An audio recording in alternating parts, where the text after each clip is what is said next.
যাক বাবা, খাওয়া দাওয়া হয়ে গেছে। দেখি হইতে কটা বাজে। ও মা, সবে 11টা বাজে। 11টার সময় আমি ঘুমাবো? না থাক, এত রাতে কেউ ঘুমায়? আজকে তুমি দুপুরেও ঘুমিয়েছি। এত রাতে ঘুমাবো না, এক কাজ করি। অন্য সময় তো স্কিন কেয়ার করা হয় না, এবার আমি এখন স্কিন কেয়ারটাই করে নিই।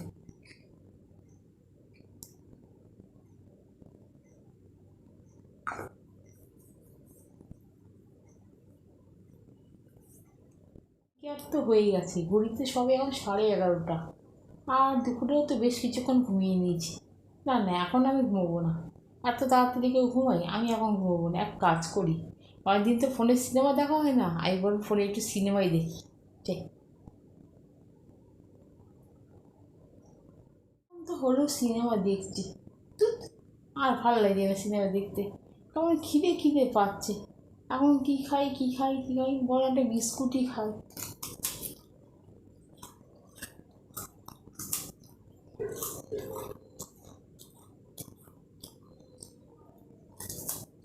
বিস্কুট তো খেলাম, বড়টা কেমন শুকনো শুকনো লাগছে। কোনো জলই খাই এবার। এই যা, আমার জলের বোতলটা তো ফাঁকা হয়ে গেছে। যাই ভরে আনতে যাই। বাড়িটা কেমন আলো আলো লাগছে। কিরম ভোর ভোর হয়ে গেছে মনে হচ্ছে। কটা বাজে দেখি। ও মা, ঘড়িতে তো 5টা বেজে গেল। আমি একা একা সারাত্রি জেগে আছি, সবাই তো ঘুমিয়ে পড়েছে। কী জন্য যে আমি দুপুরবেলা এতক্ষণ ঘুমিয়েছিলাম। তো রাত্রি আমার জেগেই কেটে গেল।